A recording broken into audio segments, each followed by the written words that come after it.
Vous savez, moi, pour analyser l'action d'un homme politique, j'écoute ce qu'il dit et je regarde ce qu'il fait. Et quand j'écoute ce que dit Bruno Retailleau et quand je regarde ce qu'il fait, je me dis effectivement qu'il y a un deux poids deux mesures dans sa manière de traiter les Français. Il a mis 48 heures pour se rendre sur place. Je ne sais pas si, pour d'autres communautés, il aurait mis autant de temps. Et en plus, il ne s'est pas rendu à la mosquée. Il s'est rendu à la préfecture. Si ça s'était passé dans une église ou une synagogue, qu'aurait-il fait? Est-ce qu'il serait allé 48 heures après à la préfecture seulement? Ou est-ce qu'il serait allé aux côtés des fidèles pour leur dire effectivement sa compassion et son soutien? Bruno Retailleau ne s'est pas rendu à la rupture du jeûne de la grande mosquée de Paris, en prétextant qu'il faisait la différence et autres.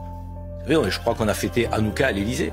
Donc, il ne se rend pas sur place. Il ne va pas à la rupture du jeûne dans un moment important pour les musulmans, alors que tous les autres ministres de l'Intérieur l'ont fait jusqu'à présent. Il dit abat le voile à la tribune d'un meeting. Quand on dit abat le voile de manière générale, on va bien au-delà de ce que la laïcité implique. Et puis, dans toutes ces sorties, Bruno Retailleau n'a que le mot islamisme à la bouche. Quand on n'a que le mot islamisme à la bouche, on a tendance à confondre l'islam et l'islamisme.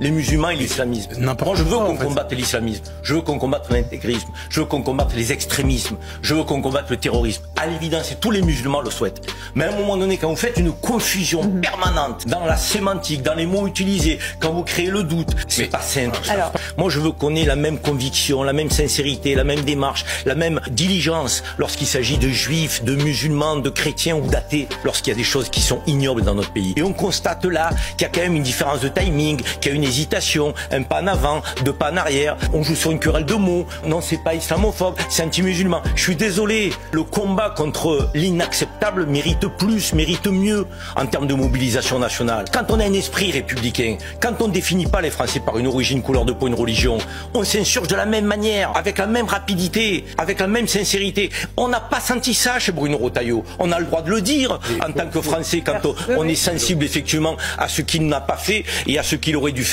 dans un acte ignoble qui doit émouvoir la France et pas simplement les musulmans.